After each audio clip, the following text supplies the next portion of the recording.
buenos días, hermanos. Lo pensé mucho en practicar el buenos días porque la costumbre de que siempre es el buenas noches y bueno, gracias al Señor me salió bien. Pero nosotros con Ani por muchos años, cuando estábamos trabajando allí en Olivos, teníamos el culto por la mañana y en lo particular es tan hermoso siempre estar alabando y adorando al Señor, pero la mañana tiene un toque, al menos en lo personal y para mi esposa particular. Y qué lindo que es este momento que estamos viviendo como congregación. Y cuando la pastora Irma, en esos mensajes de fuego que ella manda, dice, podés compartir la palabra tal día, dice, porque justo es por la mañana. Y yo agregué, y justo es la final de un campeonato de fútbol, que los que me conocen, quiero ser claro, me voy a poner tan contento, voy a festejar, pero hice un ejercicio hace mucho tiempo de apartarme un poquito del fútbol, pero aplaudo y disfruto ver la pasión del futbolero. Y esta mañana temprano me acordaba de los relatos, no aparecieron en los diarios, pero que me contaba, creo que sí, Analía, cuando el campeonato pasado el equipo de nuestro país salió campeón del mundo, y Susana va a estar acá para atestiguarlo, que se cayeron y se amontonaban y lloraban de alegría, Tito, Marcos, y eso es lindo, la alegría. Y bueno, habrá que esperar hasta la tarde para ver qué es lo que se viene. Pero la alegría nuestra es que estamos aquí en esta casa de oración, tenemos muy en claro quién está en medio nuestro y tenemos muy en claro qué es lo que nosotros hemos venido a hacer en esta mañana. Nada más ni nada menos que a rendirle culto al Todopoderoso, al Señor de señores, al Rey de reyes. Y qué privilegio es que nosotros podamos ser parte de los que le rendimos culto y adoramos al Señor. Simplemente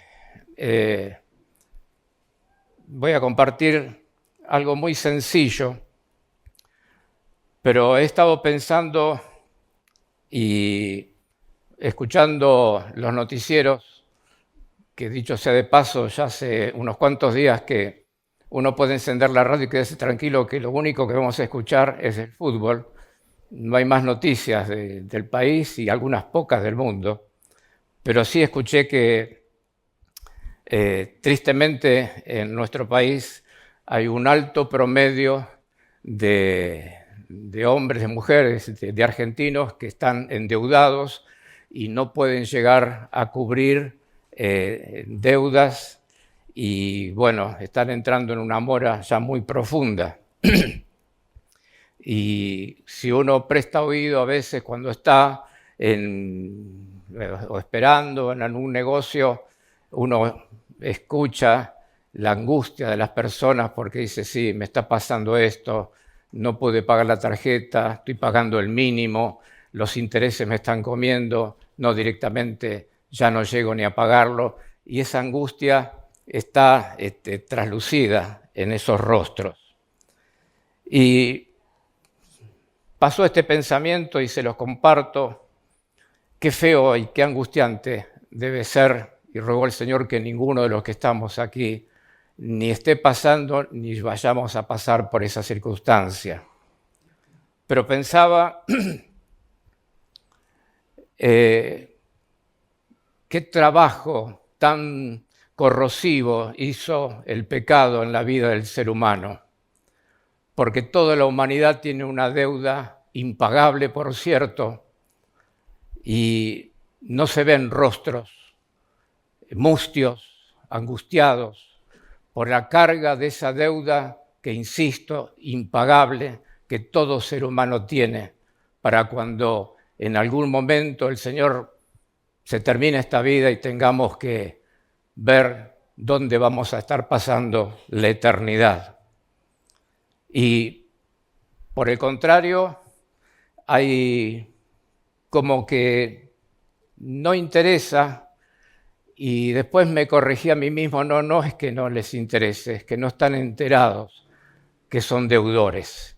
No han sido notificados fehacientemente que tienen una deuda que les puede costar una eternidad en el infierno.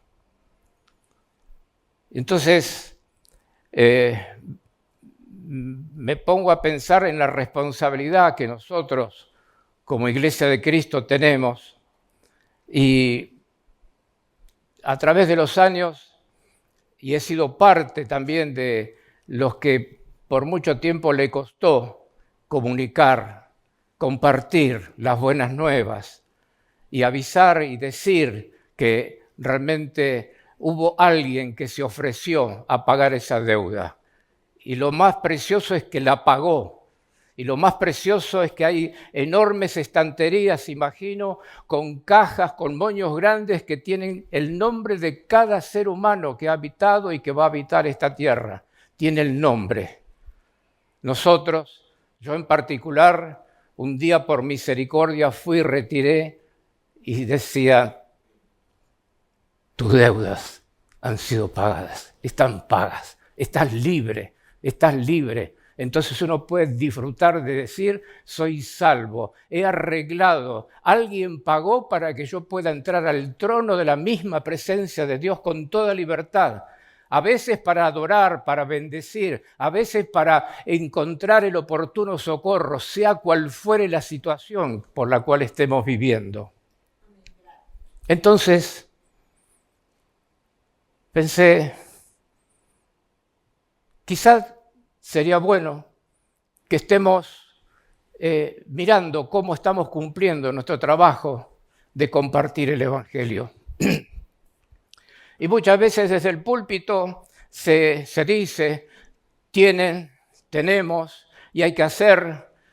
Y la verdad que tendría que ser algo tan absolutamente natural el hecho de poder compartir de alguien que nos ama entrañablemente. Tendría que ser un hecho tan espontáneo el hecho de decir, ay Señor, cuánto me amas. Pero esa persona que viene ahí, dame la oportunidad de poder avisarle y que pueda disfrutar lo que yo estoy disfrutando. Que no va a ser ni plata ni oro, pero como dijo Pedro, lo que tengo te doy. Y lo que nosotros tenemos de Cristo, poder compartirlo. Lo concreto es entonces que me puse a pensar y dije, voy a compartir con mis hermanos qué es, cómo hizo nuestro Señor Jesucristo cuando en esos pocos años, cuando estuvo como hombre aquí en la tierra, cómo se dirigió, cómo compartió su mensaje, cómo fue la primera expresión que él tuvo, porque a lo mejor nos va a venir bien tomar ese ejemplo y refrescarlo, porque a veces la complicamos mucho, ¿vio? Parece que tenemos que tener varios años de seminario o de instituto, porque si no conocemos el hebreo y si no conocemos el griego, y nos hacemos un lío, y lo que hay que hacer sencillamente es decir, mira, yo no sé qué me pasó, pero alguien me dijo que Jesucristo murió por mí en la cruz, y en esa sencillez, poder decir cuál fue nuestra experiencia con Dios. Y una de las cosas que yo encuentro primero es que el Señor, si lo vamos a tomar como ejemplo de qué es, cómo Él lo vivió, hoy los voy a hacer andar un poquito por la Biblia. Generalmente los que conocen saben que yo tomo un pasaje, pero como es de mañana, estamos más despiertos, acompáñenme.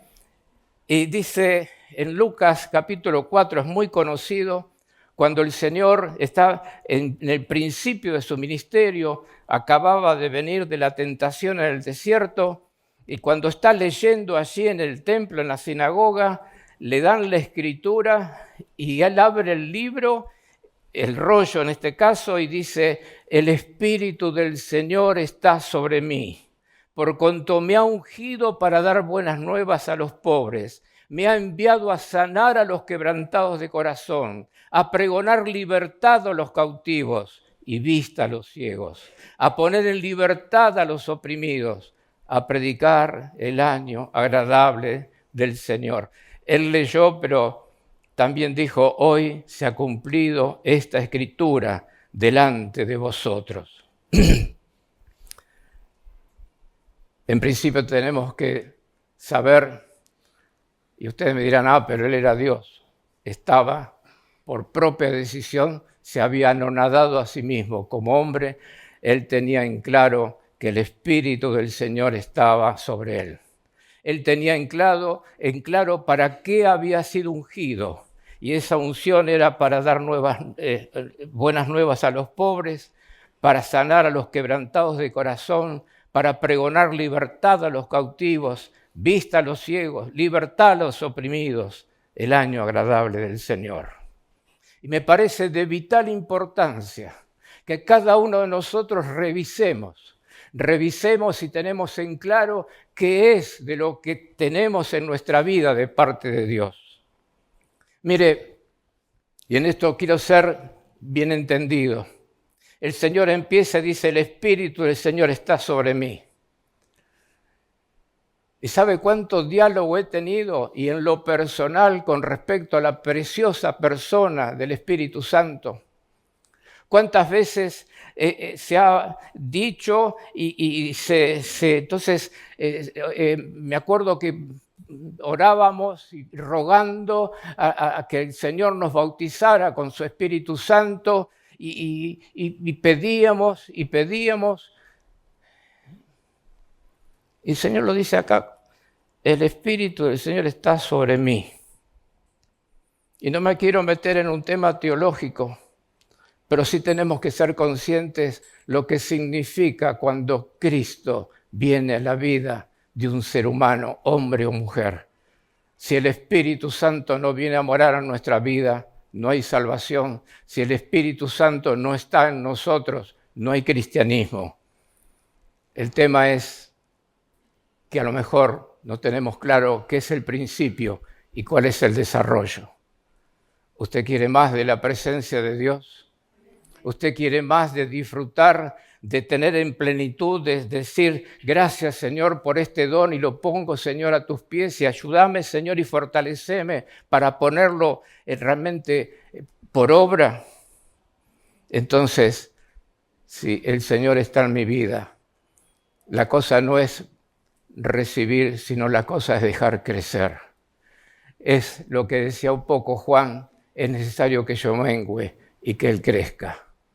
Porque hace ya un par de años, un hermano en Cristo estadounidense, al cual no voy a decir que uno de los pocos, pero le respeto como hombre que tiene palabras de ciencia y de sabiduría, se acercó a nuestro matrimonio, a Ani y a mí, y nos dijo, ¿cuánta basura hay que sacar? Y nosotros abrimos los ojos así grandes, porque estábamos en paz con Dios, aunque no estaba en pecado. Pero cómo Dios ministró a través de esa palabra. Porque cuántas cosas a veces del pasado que uno las tiene anidadas y que amargan, angustian y son puerta para que el enemigo trabaje y nos desanime o nos atrase en nuestro andar en Cristo. Pero ¿por qué digo esto? Porque el Señor quiere realmente que tengamos plenitud de conciencia de lo que significa la salvación que Él nos ha dado. Cuando Jesucristo le abrimos realmente nuestra vida, nuestro corazón y viene a nosotros, Él comenzó y lo dice, una obra y también promete que no se va a detener hasta que Él la perfeccione, hasta el día de Cristo. Confiemos, creámoslo, revisemos si eso está sucediendo en cada uno de nosotros. Pero otra de las cosas que el Señor hizo, o sea, tenía plena conciencia de lo que cuesta, porque era Dios, pero había sido hecha en su vida, qué preparación tenía para salir a predicar las buenas nuevas. Muchas veces corremos el riesgo de pensar que hemos confesado a Jesucristo, venimos y nos congregamos domingo tras domingo, venimos los martes a la reunión de oración, pero nos falta esa convicción que se hace que se cumpla aquella verdad que de nuestro interior correrán, ¿no es cierto?, ríos de agua viva. Eso no es obra nuestra, eso es el andar, esa es la presencia de Dios en cada uno de nosotros, y en eso no hay excepción. Si usted tiene a Cristo, usted tiene la posibilidad de dejar que esa vida, que ese río de agua viva fluya hacia el prójimo. Decía que otra cosa que el Señor tenía muy presente, y lo van a encontrar allí, les doy la cita, no lo busquen, muy conocido, en Mateo 4:17, y tiene dos características desde mi punto de vista, porque el Señor, después que viene del desierto y comienza a predicar, comienza a compartir las Escrituras, su mensaje, su evangelio, lo presenta de esta forma y dice: arrepentíos. Lo que el Señor pone como eje de la entrega del evangelio es la conciencia de lo que tenemos que decir sencillamente y proponer es que se arrepientan, como un día nosotros nos arrepentimos. Y en eso quisiera hacer, y lo he dicho en otras oportunidades, ¿usted se acuerda del momento en que Jesucristo vino a su vida? ¿Lo tiene presente? ¿Y qué es lo que ocurrió? Algo pasó, pero es tan importante a veces pasarle el plumero, porque va a servir pero tanto cuando vienen los tiempos de desánimo y de duda, cuando parece que se puso el cielo como mármol y el Señor desapareció de escena. Entonces uno vuelve en el recuerdo y mira y se acuerda cuando fue ese momento en que dice: Señor, yo me arrepiento. Señor, yo te pido perdón, yo no sabía, yo no quiero vivir dándote la espalda, sino ahora me arrepiento y recibime, Señor, salvame. Cuánta fuerza, ahí sí puedo decir cuánto fuego viene de esa, que ya quedó en el pasado, pero que el Señor lo revive en nuestra vida y nos anima para seguir corriendo la carrera, de la fe. Entonces, ¿qué es lo que nosotros como iglesia, como cristianos tenemos que compartir? Tener como eje principal, no, si mirá, tenés problema con el dinero, Jesucristo te va a dar dinero. Tenés un problema de salud, Jesucristo te va a dar sanidad. ¿Cuál es el problema? Pero el eje del evangelio es primero, arrepiéntanse. Porque va a ser el Señor el que va, después de quitar del medio lo que Jesucristo, muriendo en la cruz del Calvario, la incomodidad, es ese muro del pecado. Cuando se arrepienta, entonces Dios va a tener libertad para obrar en la vida de ese hombre, de esa mujer, como obró en nosotros. Entonces sí, porque es Padre bueno, y sabe si tenés esta necesidad, el Señor va a obrar, y si te falta esto, el Señor lo va a proveer en su tiempo, en su momento, porque Él es Padre y sabe lo mejor para cada uno de nosotros, sus hijos. No lo digo como un superado, sino lo digo como un sufriente, porque soy simplemente esto, un hombre que ha pasado por circunstancias y generalmente también y reconozco, y no me avergüenzo de decirlo en público, mirándolo con el diario del lunes, decir: ay, Señor, gracias porque vos lo hiciste. Pero el Señor quiere llevarnos a que podamos decirle: Señor, te alabo y te bendigo por lo que estás haciendo y por lo que harás, Señor. Yo te lo entregué y yo lo creo, Señor. Estoy en tus manos porque vos sos mi Padre, porque me amás, porque realmente tenés interés en que yo esté bien, que sea feliz. Y viene el diablo con el violín mugriento y nos toca esa música de desaliento, de desesperanza, y que nos pone en duda, como hizo allí en el Edén, de lo que el Señor hizo en la cruz del Calvario. Hermanos, mis queridas hermanas, cuando el Señor dice y quedó reflejado aquí en su palabra esa frase tan sublime, no sé cómo adjetivarla, consumado es. Y eso, mi querido, mi querida, cuando yo lo pienso en mi propia vida, ay Señor, consumado es. Qué glorioso es tener a Cristo en nuestra vida. Y créanme que hablo como hombre que duda, y yo alabo y bendigo al Señor por mi esposa, porque ella, que no está ahí, es así, ¿no? Como yo le digo, como el caballito del sodero, siempre va. Pero yo tengo esas cosas, pero el Señor, como Padre bueno, me peina y va, siga corriendo. Sí, todos necesitamos en el fondo ser como criaturas en algún momento y creerle. Nuestro Padre nos ama. Nuestro Padre nos ama y es más, nos está reuniendo porque un día vamos a estar todos justos festejando y por siempre. Y se van a acabar todas esas cosas. Aleluya. El Señor, cuando comienza, trata de forma diferente a las personas y quizás nos sirva a nosotros para cómo tenemos que tratar. Porque a veces corremos el riesgo de ser más misericordiosos que Dios o más buenos que Dios. Entonces, ¿cómo le voy a decir esto?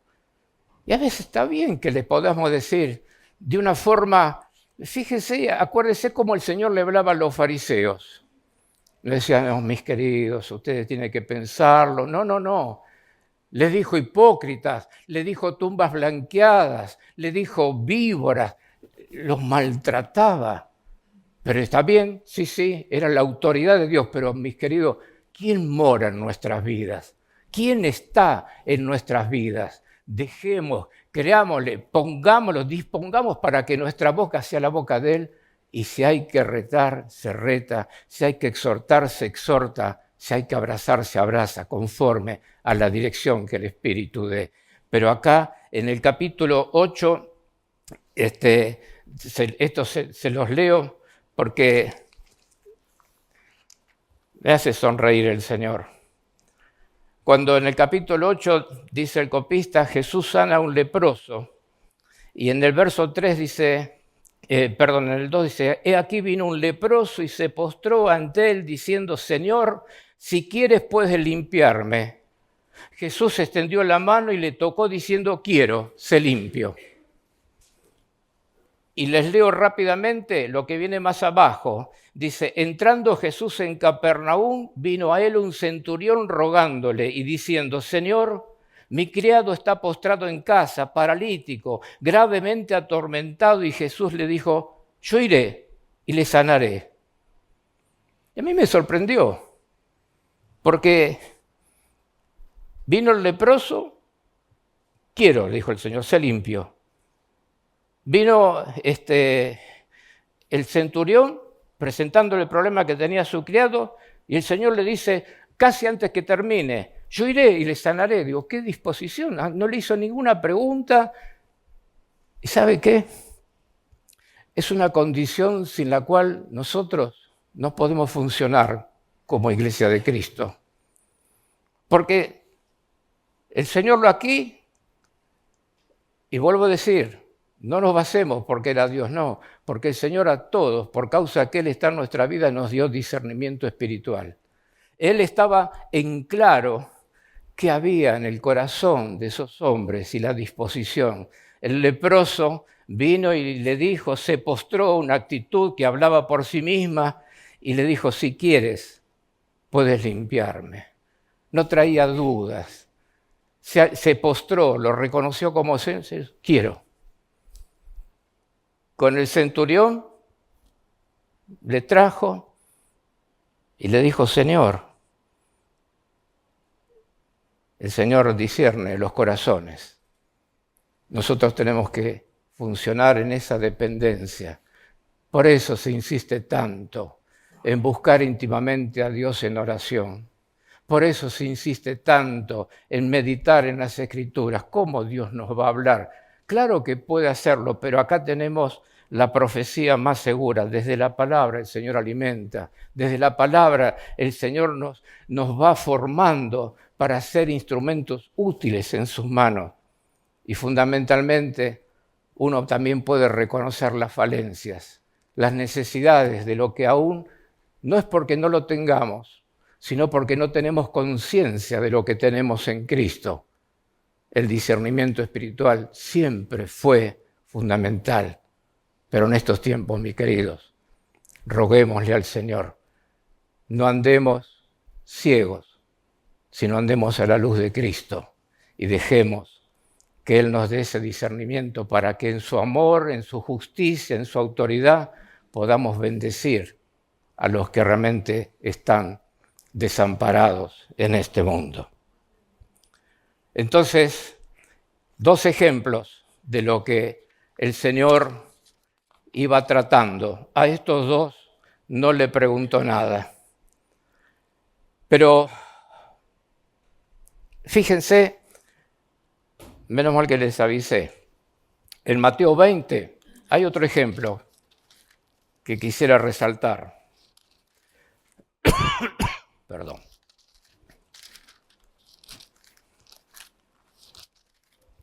Y dice en Mateo 20, 29, al salir ellos de Jericó, les seguía una gran multitud.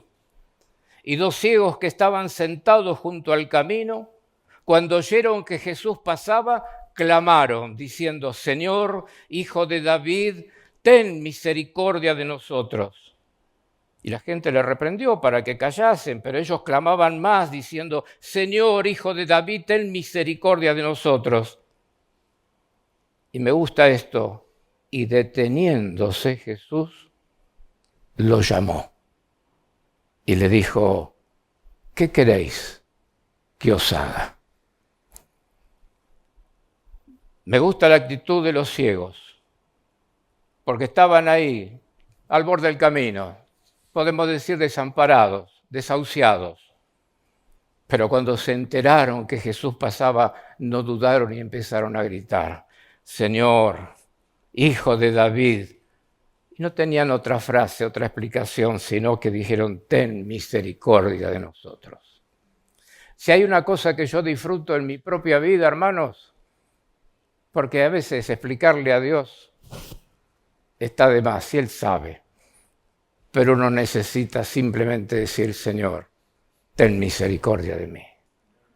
Porque uno es cabeza dura, porque uno reitera, porque chocamos con esta piedra y pasa una semana y volvemos a chocar. ¿Cuán grande es la paciencia de nuestro Dios, de nuestro Padre? Entonces uno llega al momento de decir, Señor, yo por la mía no puedo, sigo chocando con la piedra, ten misericordia de mí. Pero en este caso estos hombres no veían.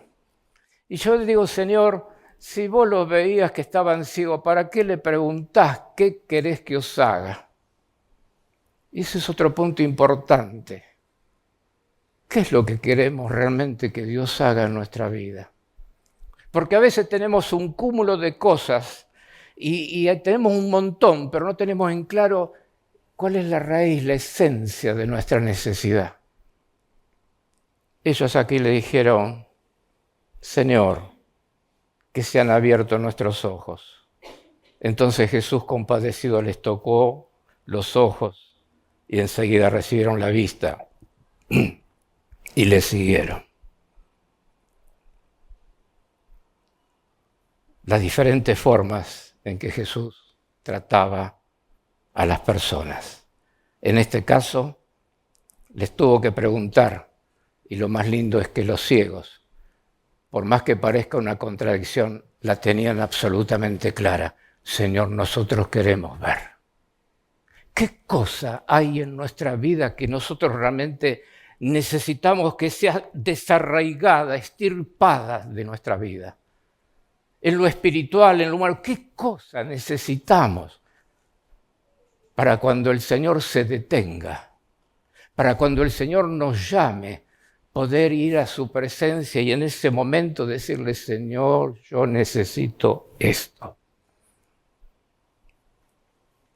No tenga duda que el Señor se va a compadecer y lo va a hacer. no tenga duda, porque el amor de Dios, como cantábamos a los chicos hace muchos años, es maravilloso. Y no le pongamos límite, el amor de Dios es maravilloso. Fíjense que lo llevo a Juan, capítulo 4, verso 48. Es otro caso. Y no se preocupen, antes de las 4 yo voy a terminar.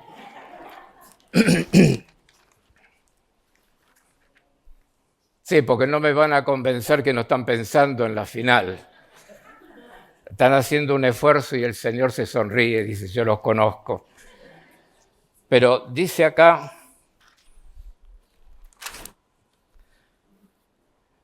en Juan capítulo 4,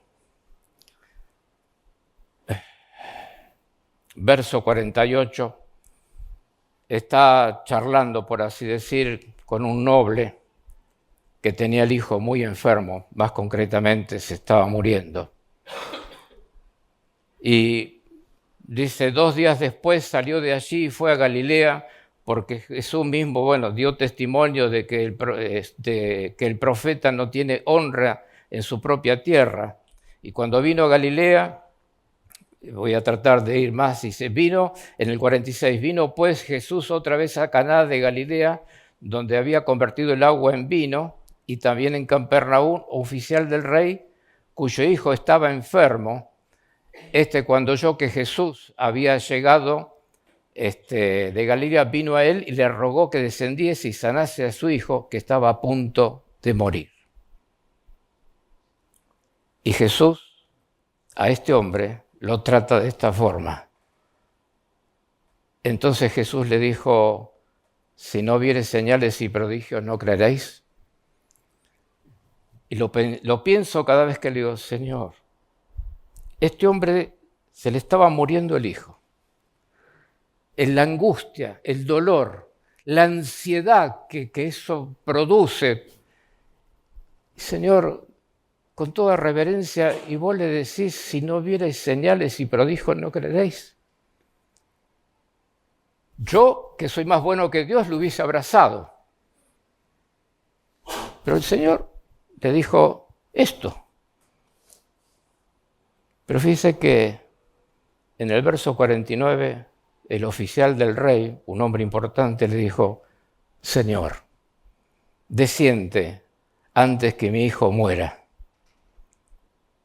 Y Jesús le dijo, ve, tu hijo vive. Y el hombre creyó la palabra que Jesús le dijo. Cuando Jesús nos enfrenta muchas veces y revisa lo profundo de nuestro corazón, Él es Dios, Él es Padre, Él es bueno y sabe qué tornillito falta apretar en cada uno de nuestra relación, de nuestra vida con la relación con Él. El noble quizá dijo, está haciendo milagros, se está muriendo, yo le pido, pero no tenía una conciencia plena de con quién estaba hablando. Él tenía conciencia plena de la realidad, y la realidad es que su hijo se estaba muriendo e era irreversible, inamovible, pero él fue a Jesús, pero no tenía la perspectiva de quién era Jesús. Pero esas palabras le hizo rever y reconocer que Jesús era Señor y que él podía confiar, creer en su palabra.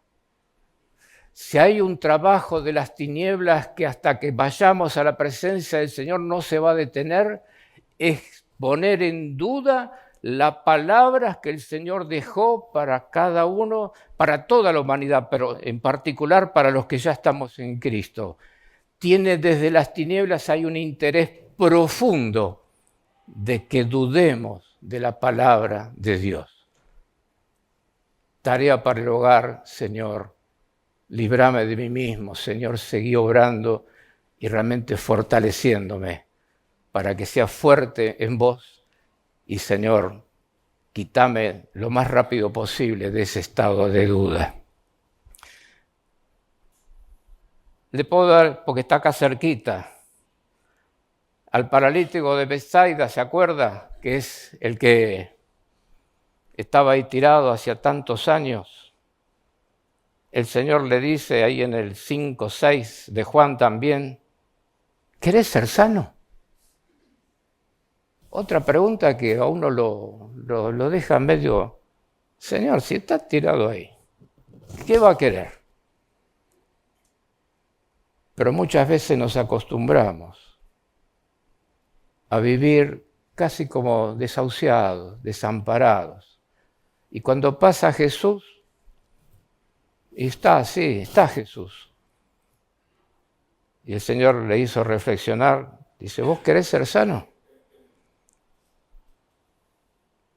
Y sabe, lo bueno es que, Señor, el enfermo le respondió con todas sus limitaciones, con las zozobras, con todo lo que había pasado. Y el Señor lo escuchó y completó su respuesta diciendo, levántate, toma tu lecho y anda. Y es palabra de Dios.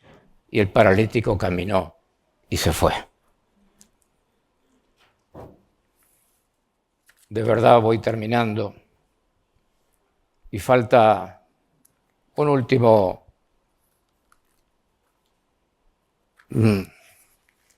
explicación. Y usted observe que en los pasajes que fui leyendo siempre se repite casi que grandes multitudes iban con él, seguían a Jesús. Y a veces me pregunto, Cristo está en mi vida, Cristo está en tu vida, hermano, hermana. Creo que debemos rogar al Señor que la gente nos siga por vernos vivir, nos siga porque tenemos paz, nos siga porque tenemos esperanza, nos siga porque tenemos una respuesta a sus interrogantes. No por nosotros, sino porque Cristo mora en nosotros.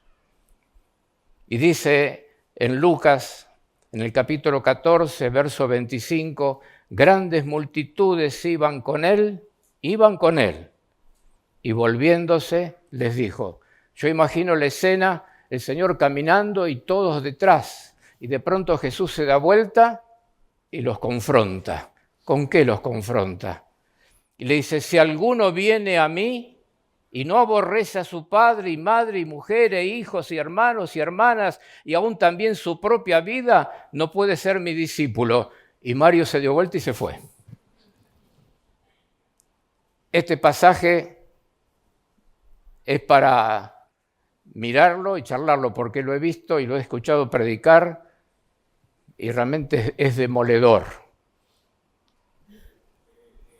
Lo que el Señor nos está diciendo, parafraseando mucho, yo soy del cielo, ustedes de la tierra, y ustedes tienen que entender que en su corazón yo estoy primero, pero no dejen de amar a su padre, a su madre, a sus hijos, a sus hermanos, cuídenlo, porque hay todo un montón de enseñanzas que nos está diciendo que debemos amar al prójimo. Y yo he escuchado diciendo, si no pones a Dios primero y que esto, que lo otro, sos de lo peor.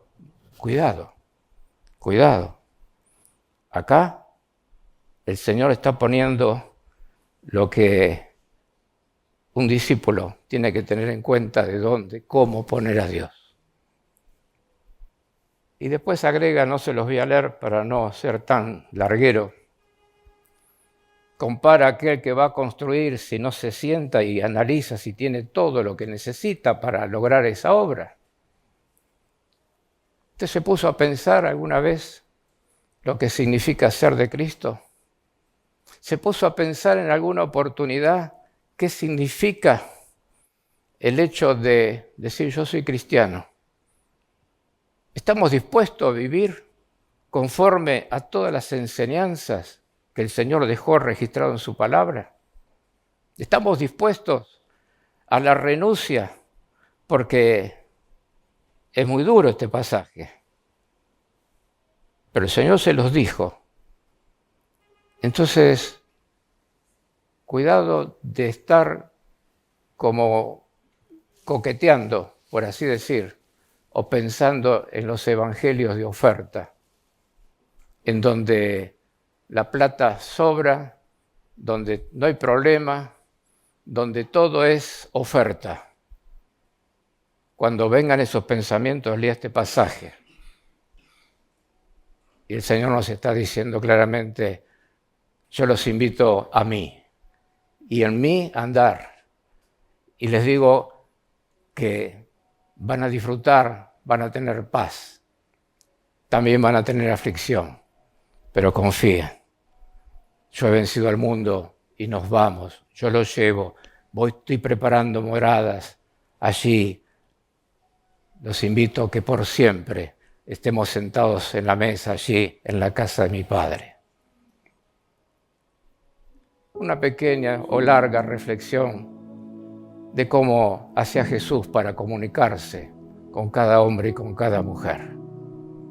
A lo mejor, después que ganemos como equipo de fútbol esta tarde y se vaya toda la adrenalina al festejo, va a estar bueno que repasemos y a solas con Cristo podamos estar reflexionando. Sabemos cuál es la raíz del mensaje que tenemos que predicar. Tenemos claro quiénes somos en Cristo. Tenemos conciencia de que estamos ejercitando discernimiento espiritual. Hemos evaluado firmemente y seriamente qué significa seguir a Cristo. Tarea para el hogar. Vamos a ponernos de pie, damos gracias a Dios y volvemos a casa. Padre amado, qué bueno que sos, Señor. Señor, en esta mañana como iglesia nos unimos para alabarte, para bendecirte, para dar gloria a tu nombre. Y Señor, te damos gracias, porque cuánto nos amás, Señor. Cuánto querés obrar en nuestras vidas y dar brillo, Señor, a nuestras vidas, para que seamos instrumentos valiosos, para que brillemos para tu gloria y para tu honra. Señor, gracias por todo lo que ya has hecho. Y gracias, Señor, por todo lo que harás en cada uno de nosotros. Señor, en el nombre de Jesús te ruego vida, Señor. Señor, te ruego que el que está en angustia le traigas, Señor, ese bálsamo de tu presencia. Señor, te ruego en el nombre de Jesús, donde falta salud, trae salud para la gloria de tu nombre. Padre mío, y en el nombre de Jesús, al que está realmente turbado, que tu paz, que sobrepasa todo entendimiento, lo inunde. Porque tú nos amas, porque estás aquí, porque seguís siendo el mismo y porque nosotros, oh Dios, elevamos nuestro rostro hacia vos y te decimos, te damos la gloria y la honra. Y Señor, te decimos, te necesitamos. Cada uno desde lo que estamos viviendo, pasando, glorifica tu nombre, Dios, sé la solución para que tu paz y el gozo de tu presencia, oh Dios, podamos disfrutarlo en plenitud. Gracias por cada vida aquí presente. Gracias porque vos estás tallando en cada uno de nosotros tu misma presencia. Gracias, Señor. Te amamos, te anhelamos, te necesitamos. Gracias. En el nombre de Jesucristo. Amén. Que el Señor les siga bendiciendo.